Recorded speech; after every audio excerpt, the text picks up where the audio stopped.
Hello everyone, welcome to the Watch Poplars. Today, I'm going to be transplanting a dracaena because it is in a pot that I want to keep outside during the winter, and dracaena cannot stay outside.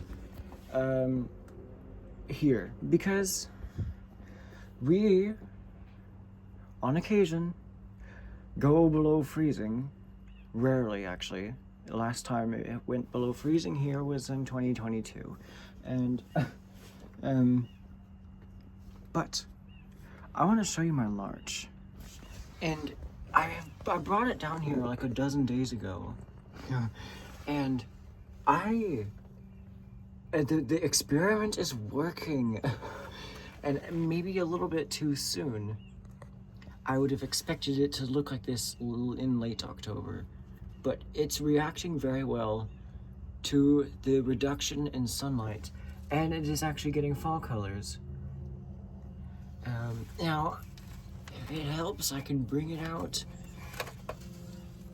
And, well, I don't want to bring it above the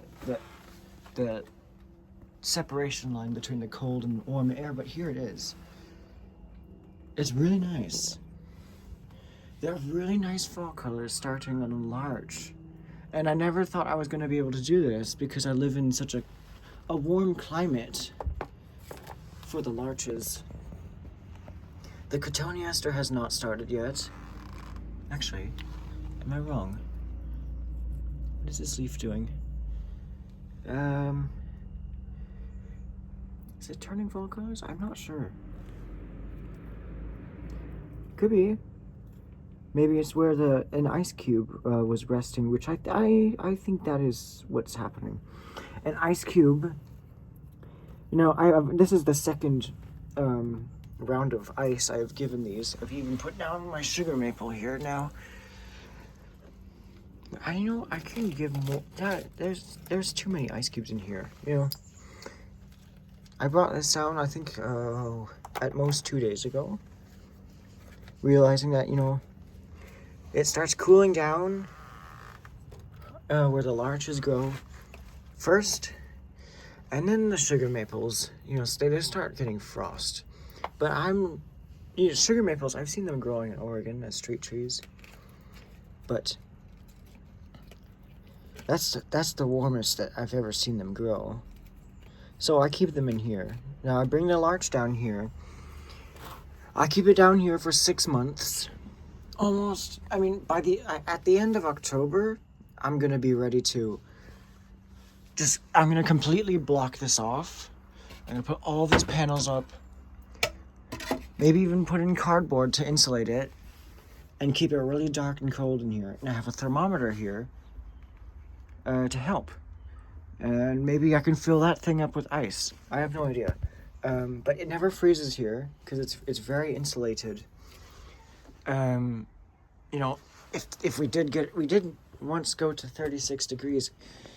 This thermometer said it was 32 degrees down here, which is a good sign. But the freezing level, it kind of bulges down like that, and it doesn't get to the more hidden areas, protected areas, but wherever it's most exposed, it just kind of fills in.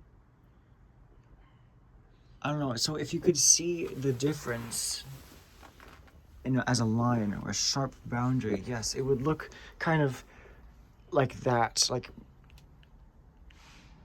I don't know how to describe it. Yeah, so my larch is getting fall colors. It's progressing quite well. I mean, I've never seen up close, I've never even seen in real life a larch getting fall colors. So, there's a willow. But anyway, this is just a really special time for me because, like, I didn't know this is gonna work. I thought my larch was gonna just gradually get weaker and weaker because it couldn't go dormant during the winter, and it would act like you planted an apple tree at the equator. It would never fruit, flower, seed. It would never get fall colors. It would just go slower and slower and slower and die much quicker. But I think I can do this. I think I can keep these alive for, over a decade, and decades more, until I plan to move to Oregon, when I won't need to protect these during the winter, because in Oregon, they're already getting into the 40s, the low 40s. They're getting frost, maybe, or they're close to getting frost. But I'm only just starting to see the temperature getting into the 40s at the end of the 10-day forecast. Now, it's for our exact location, it's not happening, but like further there's a town, and it's drier there, so it not only gets warmer during the day, but it's colder at night. And so there's a 49, I think next Wednesday. Mount Diablo says it's gonna get into 46 degrees, and my scissors just fell. I really hope they didn't land on the tip. How did these fall? Oh, there's like nothing these can do. So I don't think I'm gonna put my poplars down in there, because there's maybe, I don't know. I thought these were aspens at first, and that's why I kept them down there. But they're not aspens, and they can grow in decently warm areas. I could go bring them down there. They will be happy. But, they're kind of Mediterranean, northern Mediterranean poplar. As well as this. Some of the older leaves are starting just to fade, but they're not getting fall colors. But today, I want to do some big work. Now I'm gonna have to get the ipomea, which is all this stuff here. I won't cut it back unless it is interfering with what I'm trying to do. And hopefully I can do this. I'm just walking backwards.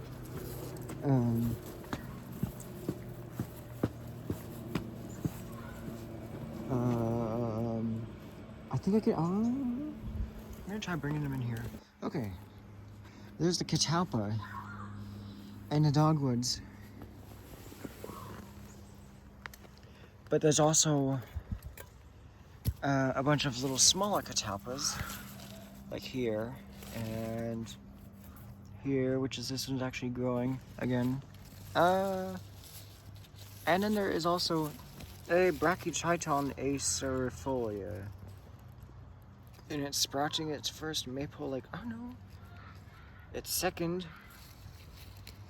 But this this bottle tree is, it's not like the fat kind, but it does get a bit disproportionately large trunks. And this is the one that, it's also called flame tree, but common names. Because there are so many trees that that can look the same when they flower. Am I able to prop you against my? Oh God, my will of this. I want to try. Oh, it's not gonna work. I'm gonna hold you between my knees again. Alright, we are focused. I got my tweezers and my root rake in case I need them. And I don't need the willow herb. I won't need it. So I will just, okay, hold on. Yeah, I don't know. I could plant this willow herb. But oh, I'll leave it in the weeping willow, tray of water. It stayed there. Okay, now. Oh, oh, I forgot the sprouts that out of the base of the willow herb, they root themselves. Okay. These, I'm definitely planting in the bog where I get my water from. Okay, so here, very quickly, are these all fused? Where did these start growing from? I think they started growing from the side.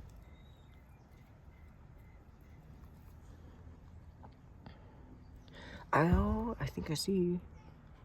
There's the tear mark, the point where I tore them. So the main stem was like, yeah, this is a side shoot. Okay, so they're all connected. But I want to put this, like somewhere where the soil's deeper. This place, this was like an inch of water when it was raining a few days ago. Like 2 days ago. It was raining. It was raining a lot. And the ground is still wet. I only had the water. I could have waited like another day or two to water my trees. But I decided to water them now. The dog bowl got filled up. And I don't know. Somehow rainwater just stays in for much longer. But you can see there's the willow herb at the tip of my finger. So back to work. I want to try getting these out. There's one straggler of the willow herb, but that's fine. I don't really care about the last one. Oh, there's one more. Which is okay. So I love willow herb so much. I cannot let this go. It's a native member of the evening primrose family. Okay, so this one, I have to do it because I want this to be a bog. There's a lot of water-loving plants in here, but I cannot plant willows because it's too close to the house, and they get too large for this area. It's gonna smother this. I wanted a party or something. But it's gonna grow into the faucets, and I don't want that. And the willows, you see this pipe here. What if there's a leak in this pipe? I know it goes underground. I just don't know where direction it goes. So if there's a leak somewhere underground, a willow will do anything to get into your plumbing. They will grow roots into your plumbing, pipes and stuff. And they will damage your irrigation or whatever if there is a leak underground. They will do anything to be as wet as possible. And I mean this. They love it. They're aquatic trees. Anyway, so when I get this out, there's going to be so much more room. And I think, oh God, will I have... do I need to, like... I might have to... pull the entire root ball out. Oh, fuck. At least that was the dead part. So I might grab it by the catalpa and just pull out the whole thing.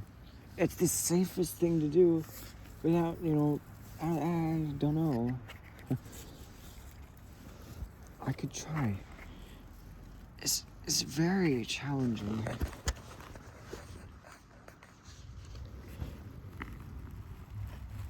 Okay, it is coming out. And where does it drain? I can't tell where it drains. I'm feeling the bottom. Where? Okay. I think I got these seeds from there's 2 catalpas at the East Bay Bonsai Society at Lake Merritt. So, yeah. I'm not doing a full repot, but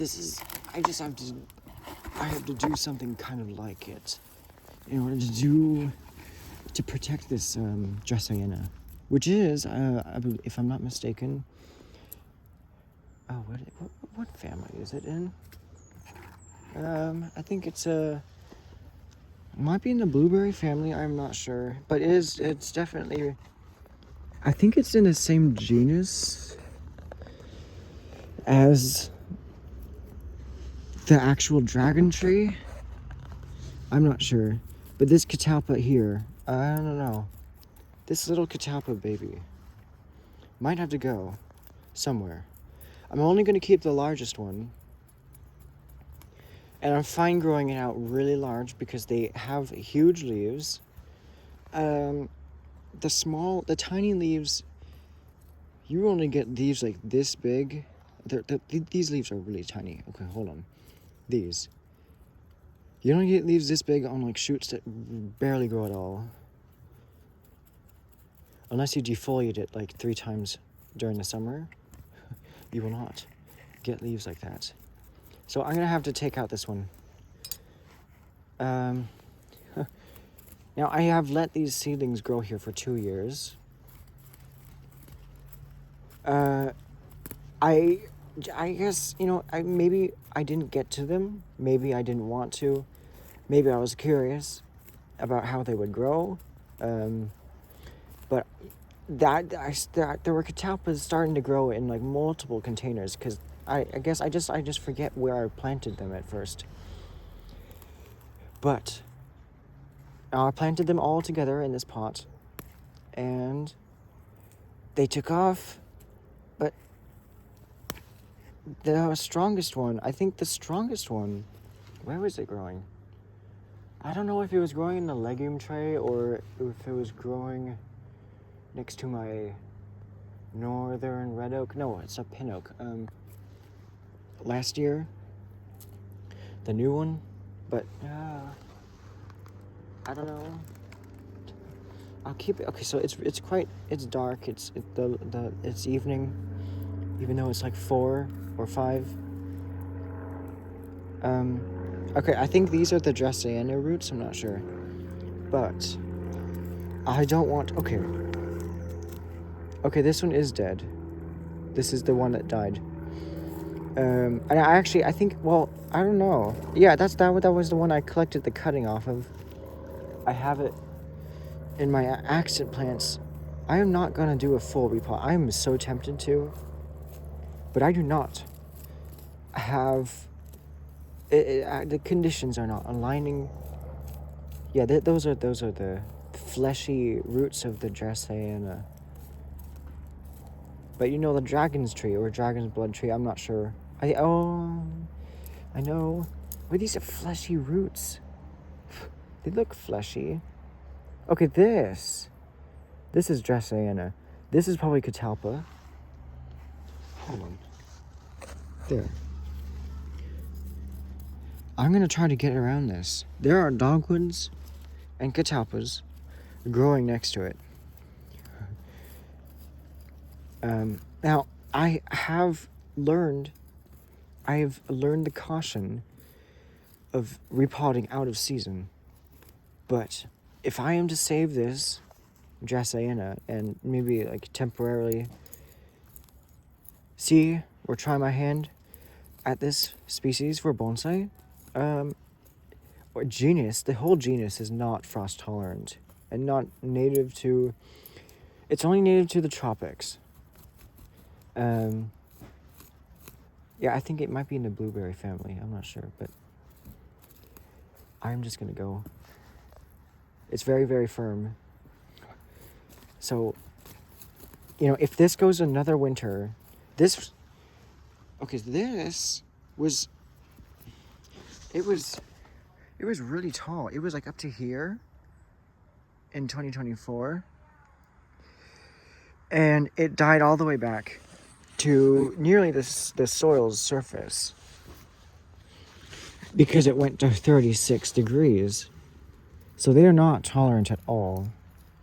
But it was a miracle. It survived. It was probably, all the roots died probably, and it was growing as a cutting.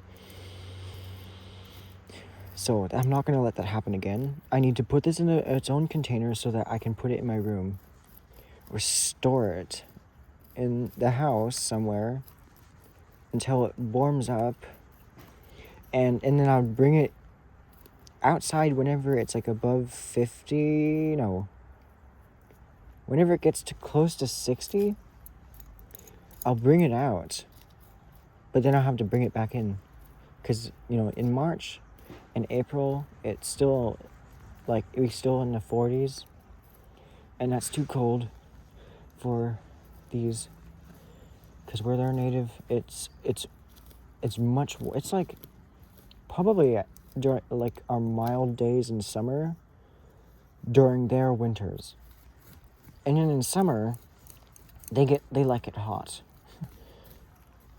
and humid, and I think they grow aerial roots too, but that's not what I'm trying to achieve. I just don't want to kill this thing. I don't want to waste it. This is gonna take a while. I'm gonna pause. You know what? I decided I'm gonna save some of these dogwoods, and I'm just gonna plant them in the ground. Like, look. I might have to actually take apart the entire root ball to save this dracaena, and actually separate each tree. Maybe put them back. I don't know. But if that's what it takes, I will do it. Because I do not want to waste this. We got it, I don't know when, but it was like over 5 years ago. We've had it since I was in 5th grade. That was probably around when the time we got, oh my god. Is that a catalpa root? That's a catalpa root. It looks very, very scratched. Yeah, that's the catalpa root. They have white roots, according to my observation. Fuck, bugs. Ugh. Okay. Oh, it flares out. The trunk flares out. Did it have a radial root system? I can't tear it out. It's gonna break the whole thing. Okay. Okay, I'm gonna take apart the whole entire root ball. Okay, so I have the bottle tree, flame tree out.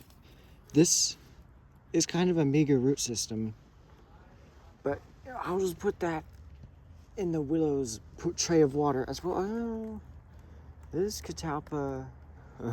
Am I tempted to keep it? We do not have any space for a catalpa tree, and we probably don't have the right light or something. I'll just keep it in here. There are some roots touching the remaining water at the bottom of the pot that it was in, and then there's this twin trunk dogwood. I think I will want to put all the dogwoods into a clump style, because there is this magnificent dogwood in Yosemite at Upper Pines Campground.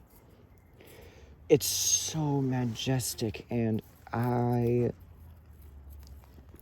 it was so close to getting damaged. There was a recent construction that went on there. I think they built a parking lot for some camping trailers, but it used to be a nice meadow just covered in like raspberries and mostly raspberries, but also like bracken and other just cool stuff, grasses that got fall colors. I don't know, it was really nice. And of course the invasive mullein, which there is a lot of.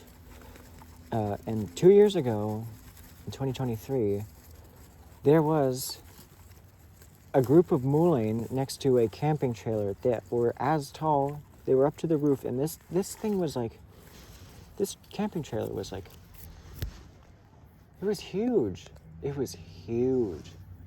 It was okay, so from the ground to that was as tall.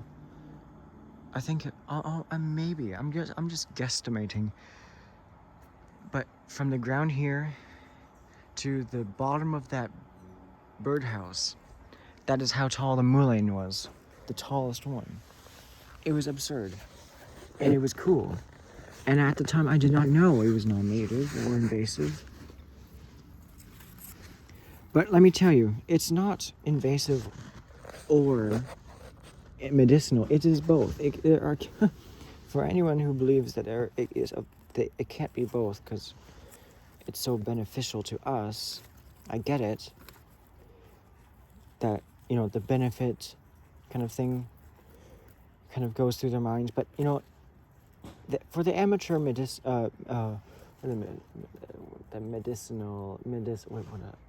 the herbalists, yes. For the amateur herbalists who have not, kind of done a lot of research, it's okay.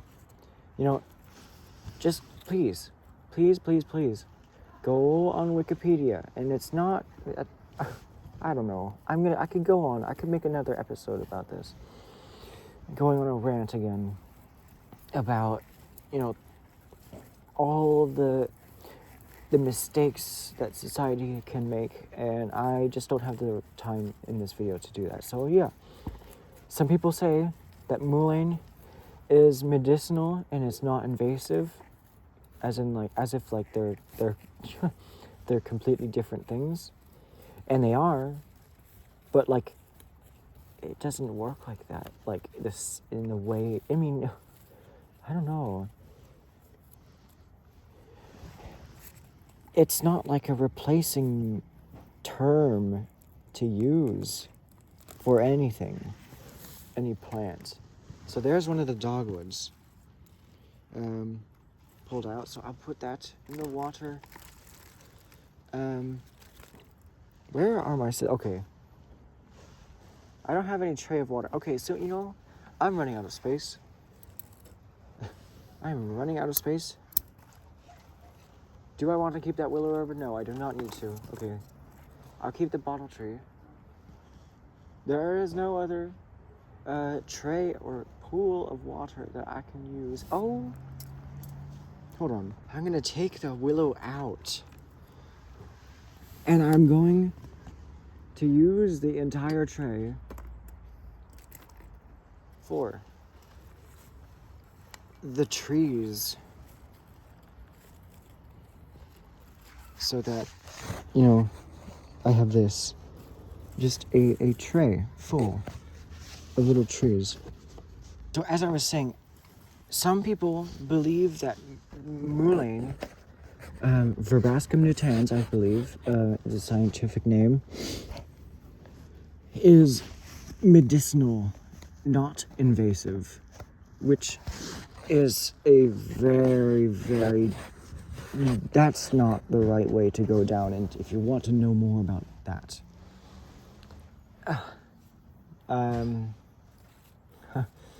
because that's just such an outrageous thing to say.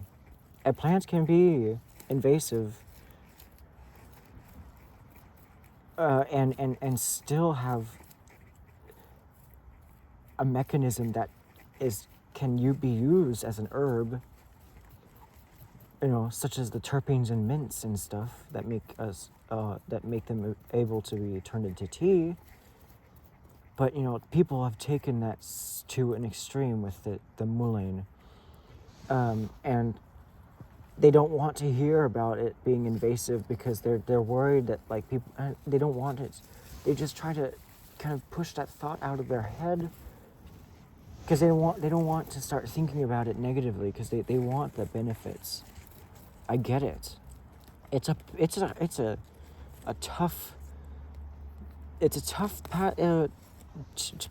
tough turn to make, but it's sometimes you just gotta sacrifice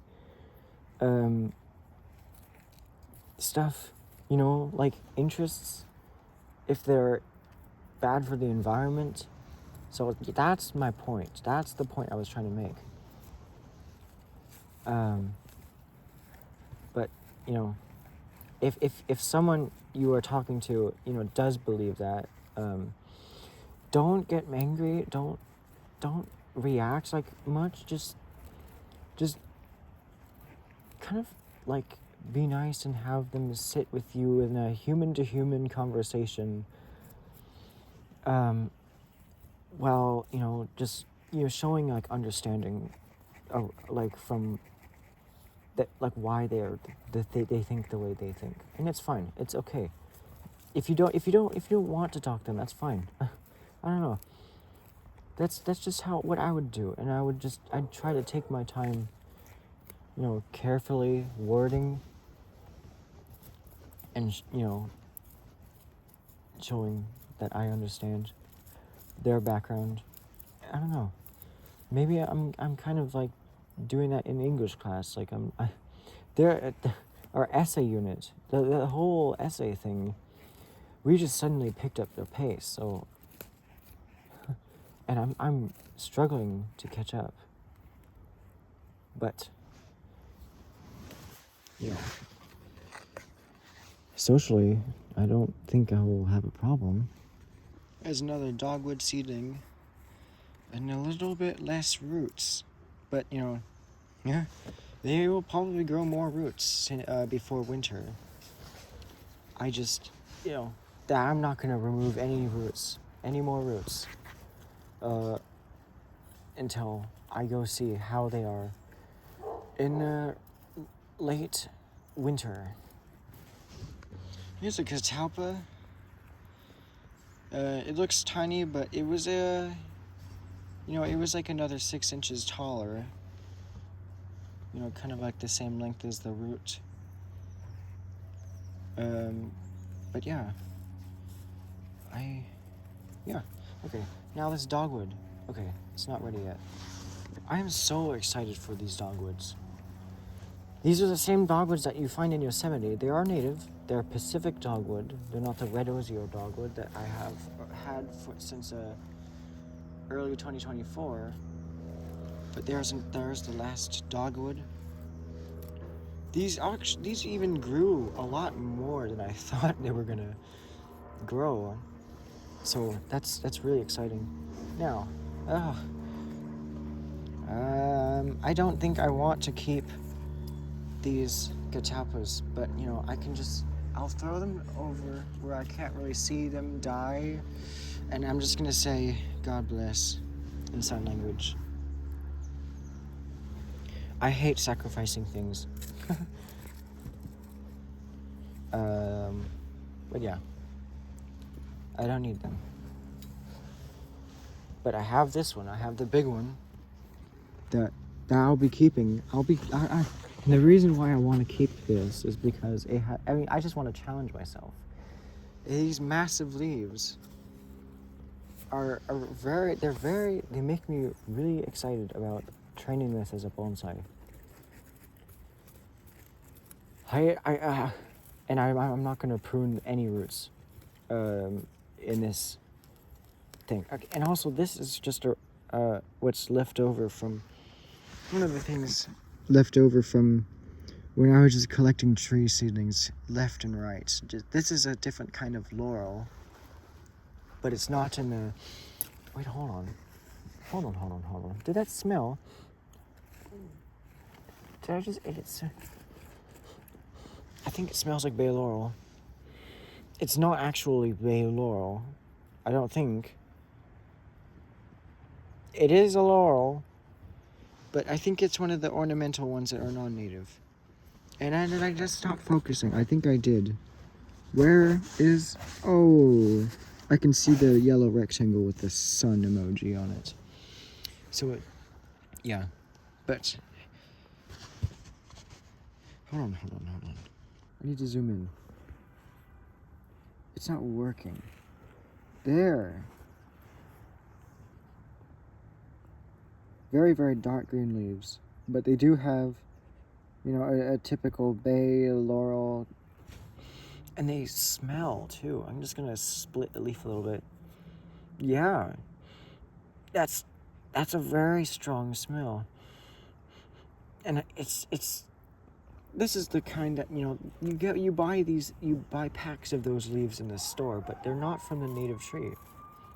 Maybe because that non-native laurel doesn't have, the same chemicals as Umbellularia californica, the bay laurel, or California bay, which can cause allergies in some individuals. I've eaten leaves raw, and I don't have a problem. Some people are allergic enough to, like, just the fumes of it make them kind of, I don't know, have a reaction. But, I'm really hardy. I hate wording that in a way that makes it sound like I'm bragging, because I do not like bragging. Okay, it's the moment of truth. And when I split the catalpa, and oh god, I will separate the catalpa and the dracaena, and okay, they are separated. So I'm gonna pot this up. Since these are our tropical plants, I can do this because I'm gonna keep them warm. Oh, I need to wash the roots, or just at least rub off any dirt where I'm gonna cut them. I do not want to damage my scissors, as I have said months ago. But I will do that. I'll just shorten the roots.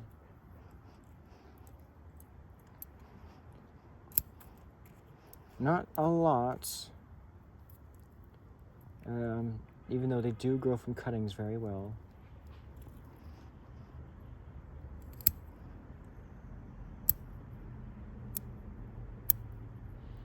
But Nigel Saunders from the Bonsai Zone, his YouTube channel, he has a dracaena, or at least has had one in the past. And it turned out decently nice, and yeah. So, and I'm glad I have some staggered branches to work with or start with. But you can see the line, the boundary here between the living, which is the gray, and the pinkish red part here that's dead. And it died back a little bit, but it's fine, mostly, I think. Oh, it's forming some bark. It's forming some cracks. Hold on. Look at the cracks. The fissures in the bark. It's starting. They can get really rough bark too. It looks like oak bark. Okay, so I've ruined the focus a little bit, but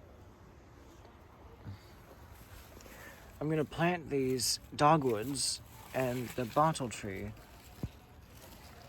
I don't have any other place that has water that I can. No, I can. I just realized this water is deeper, and I'm not gonna leave these in here. I'm just gonna prepare a pot and some soil, and then get those and plant them. But I have to deal with this catalpa here. I'm gonna put all the soil back in and plant that catalpa. Wait, no. I can plant the dogwoods in this pot, and that's what I'll do. I put the willow back, and this has surprisingly little roots, but it's spent anyway. I think it's an annual. I don't know. Is that a mosquito? Oh yeah, it is.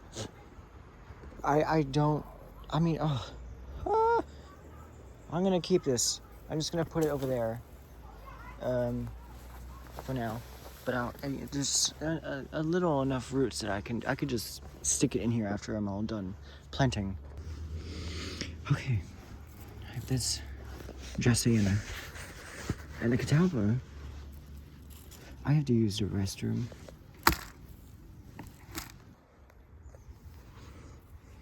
You can see how huge the seedling is. Look at that. And it's heavy. So I'll put that. Oh, hold on. I can just. It needs to lower the soil level. I'm gonna put this in first. Alright. Now. What is that? is that? What is this? What is this seedling here? Wait, oh. Is this a laurel? I think it's a laurel. It's one of the laurels. But now I just wanna... Okay. Now, fill it in. I think I'll put the dogwoods back in here. Where they were. Okay.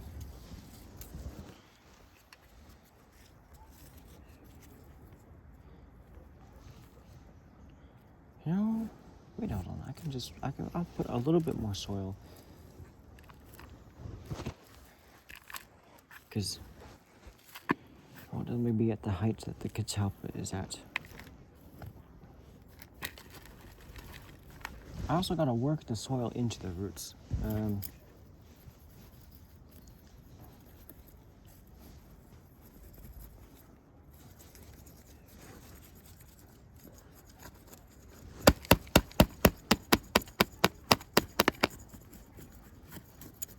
Yeah, the roots out here I'm not so worried about because, and I'm probably damaging them a little bit.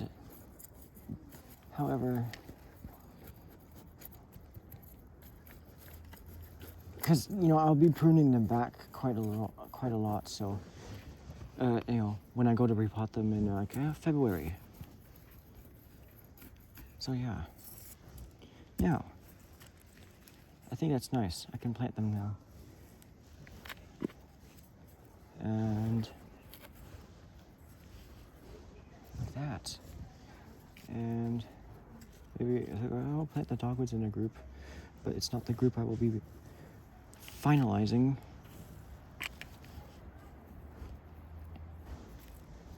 The bottle tree will go... hold on. The catalpa was just leaning too much like this. But now, I'm gonna plant the dogwoods first.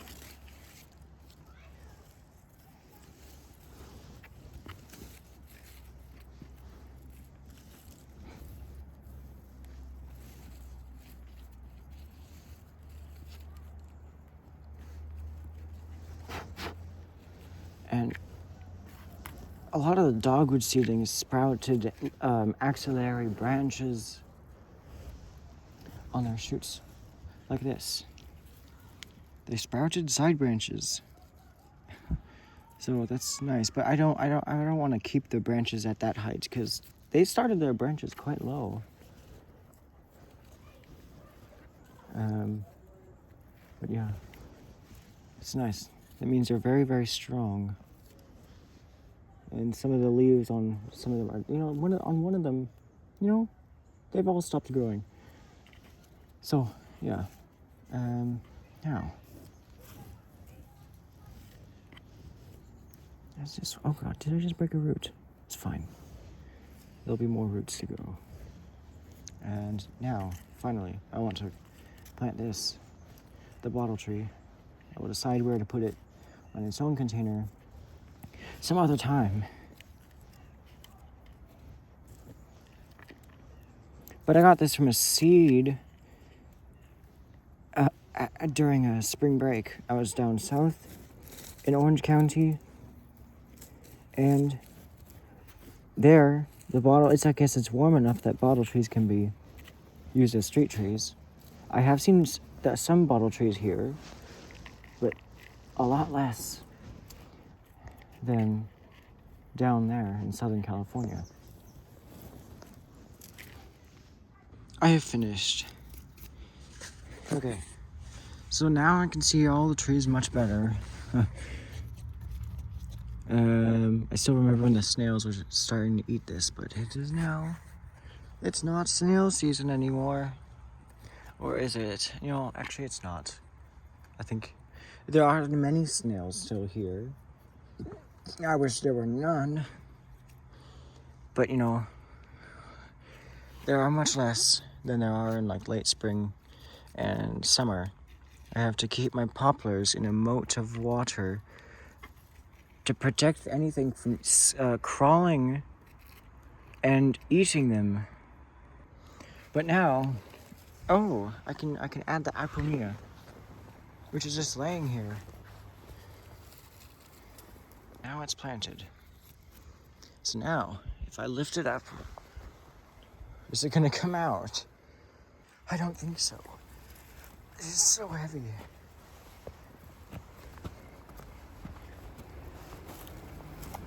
I cannot believe I when I first started this task, I went the long way. Oh God. How am I gonna do this? Okay. There. Okay. That is all good.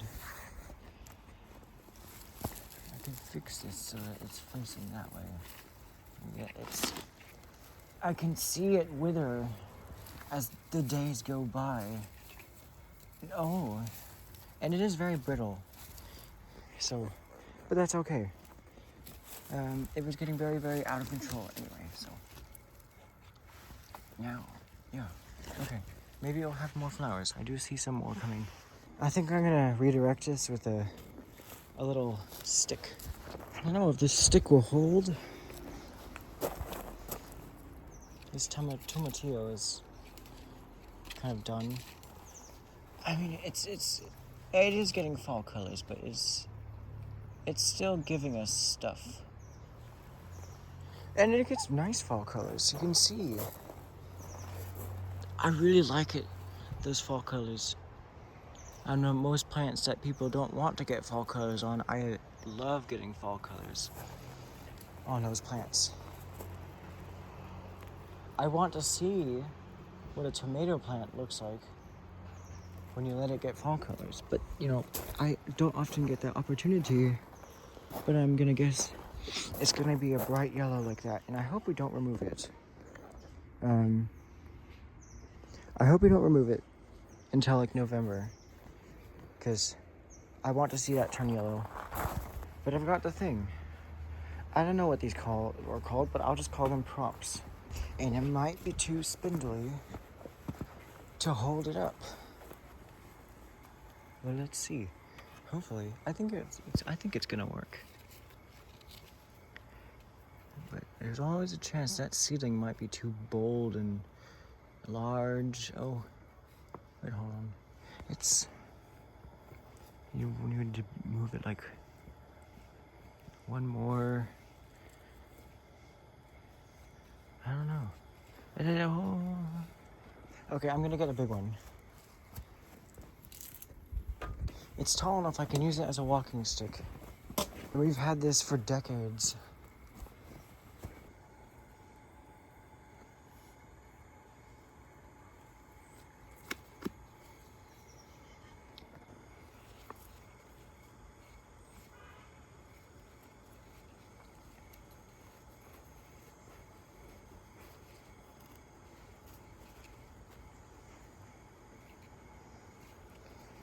This is not working. It's too tall.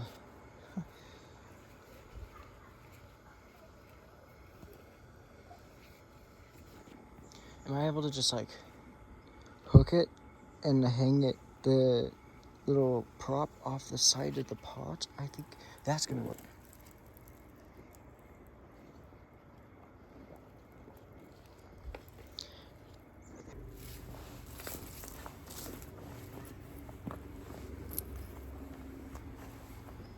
It's gonna have to do. But this.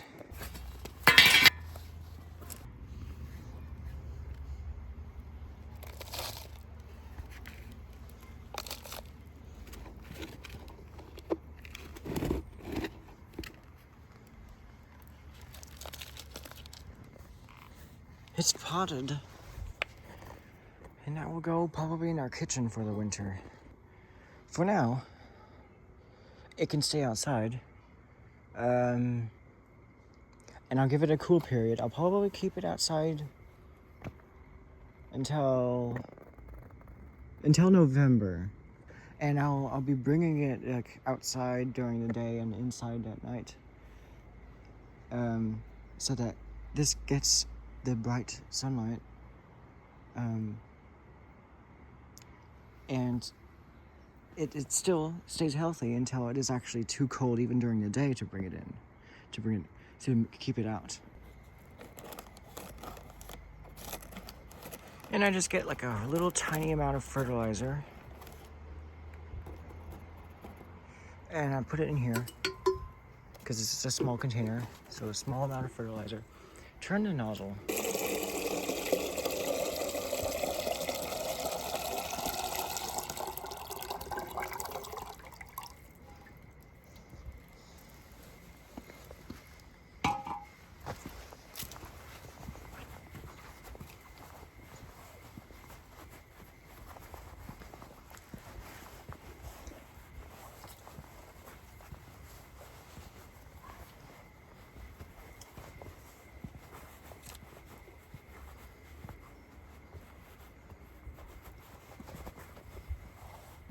I'll now use my old poplar cutting and then stir it.